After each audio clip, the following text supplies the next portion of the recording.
more. Hold on. So, a lot of people, as you know, there's been a lot of press about my mother passing away, also in the Bass papers and so forth. And someone who knew my mother very well, by the name of Gloria Totorica Guenya, wrote this to me and to Anna also. A titan has left the earth. Emilia changed the course of my life several times by empowering my academic and research pursuits for me personally and young female professionals. I've attached a short bio written for her recognition by the North American Basque Association organization, Lifetime Achievement Award. May she rest in peace, and her family and friends remember her often with love she gave to each and all of us. So I'm going to read the bio just so you have a little history of my mother's academic career. Emilia Sarigarte Doyaga was born and raised in Brooklyn, New York. She received her bachelor's degree at Hunter College and master's at Columbia University and her PhD at New York University and the Institute of Educational Management at Harvard. She was a professor at St. John's University College and York College of City University of New York and a distinguished professor at the State University of New York.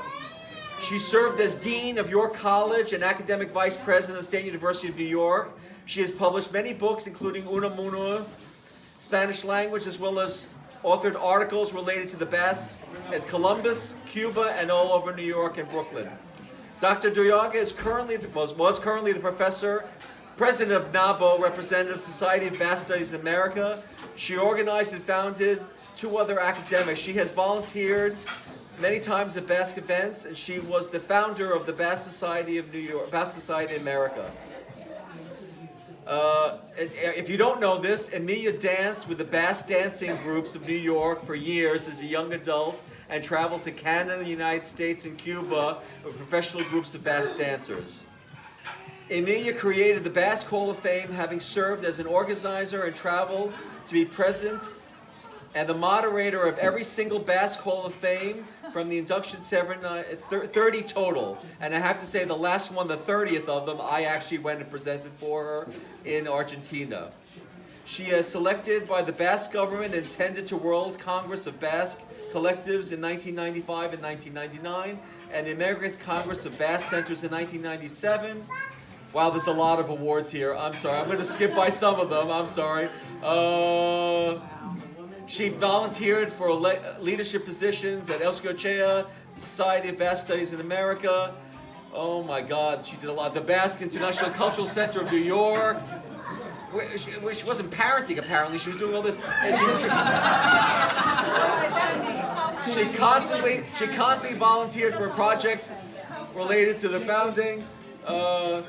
She was a leader for the Trinidad Project. Oh, I don't remember that. David Jr., when they brought a Basque boat over to America, David Jr. Are you kidding? No. That my father was doing that. They were crazy. They were crazy. They were crazy. They brought a Basque boat that they believed was the first to discover America, although the natives were here before Columbus. Anyway. She is promoting Euskara in her own club and constantly encouraging others to take courses and such. So, yeah. Anyway, thank you. I know that some of you also want to speak. If anyone else wants to speak of my mother, now's a good time. Enrique, go ahead. Or Henry, sorry, go ahead. Enrique is my name.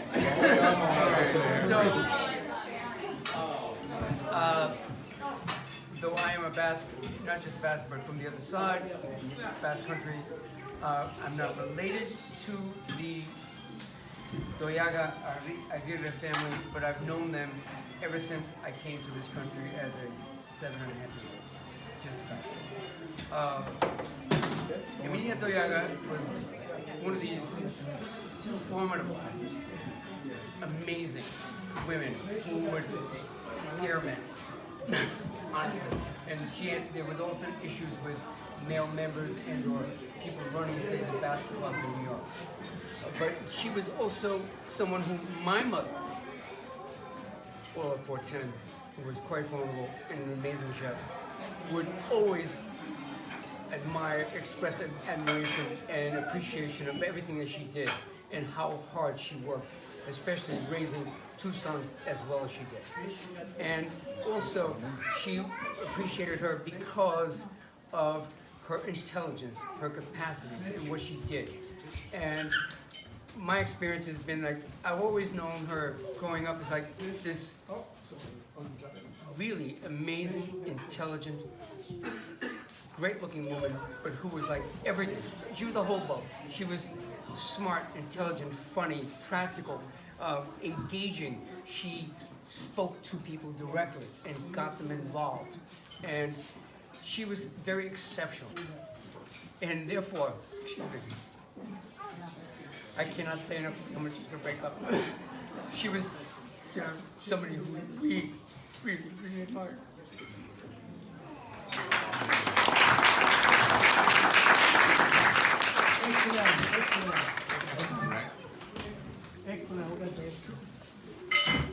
Hi, boys.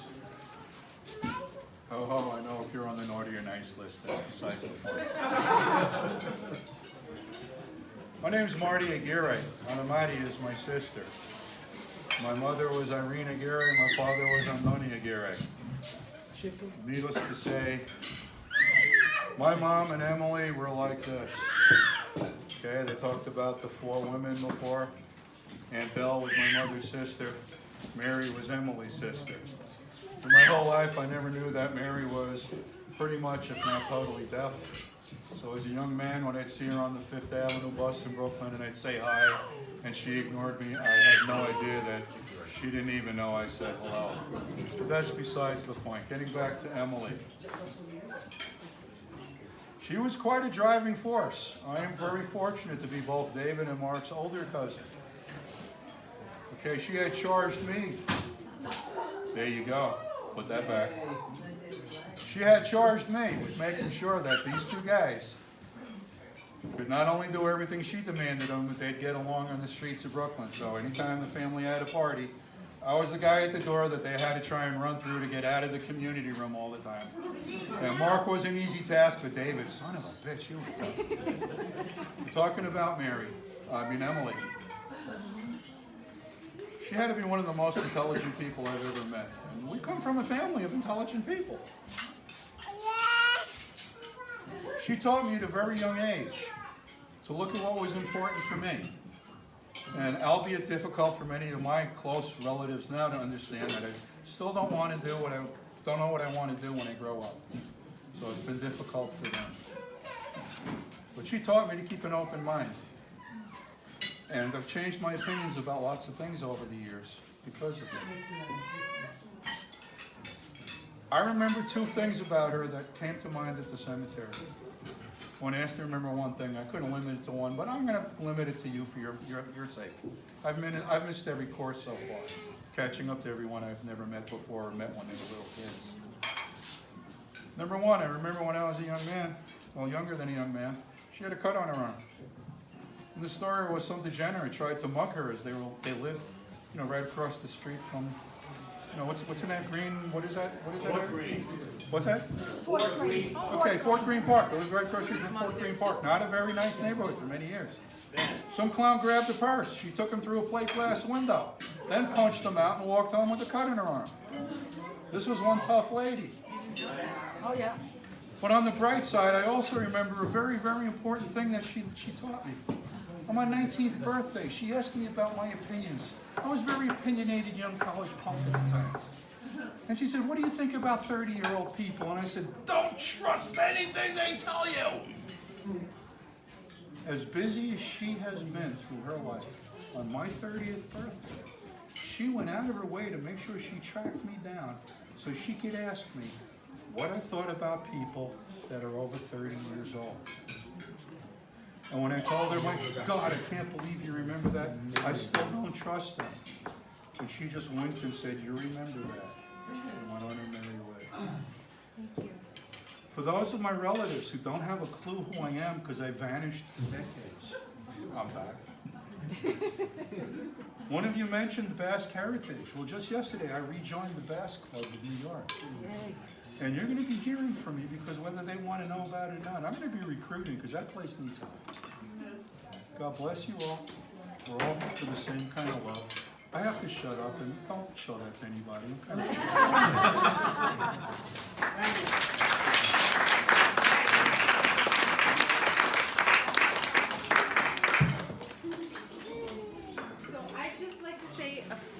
reports. My name is Beatriz, and I'm coming from Chicago, Illinois. 2 hours from Chicago, Urbana-Champaign, precisely. I'm the third child of Jose Ramon, Senotita Bengoa. I mentioned my father's name, but my mother is Gema Egaña. And both my father and my mother were very good friends of Emilia.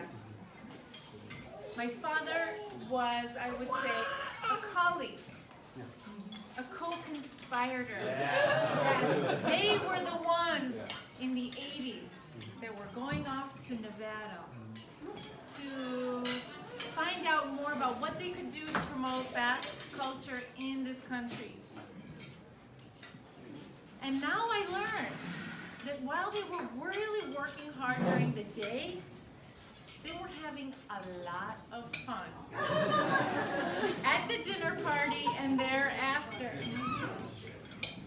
So I would like to say, hearing your family say their words about Emilia recalled so much about what it's like for me to be a Basque who emigrated to the United States. And there are a number of things that resonate. One, the mother of the house. In Basque, you say echecoandra. The woman of the farmhouse, the caserío, the baserri. She is the energy. She is the dynamism of the house. While inheritance tends to pass through the firstborn, the energy is held with the mother. This is the force that I see in Emilia Doyaga, in the United States, happening in New York City, and it passes through her children. And I see that in my house as well, but it's an honor for me to hear it from yours.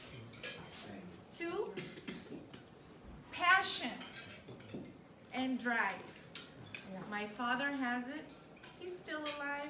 I feel like we'll be around to hear something similar of him when he goes in this meeting. A big person that's willing to risk things for the sake of something they believe in. Their roots. What it means to be Euskaluna. And finally, I want to say there's something very important that they shared, and that's a burgundy liquid. For us all. And it's called Ardawa Belsa, black wine. In Euskera, you don't say red wine, you call it black wine. There's white wine and there's black wine.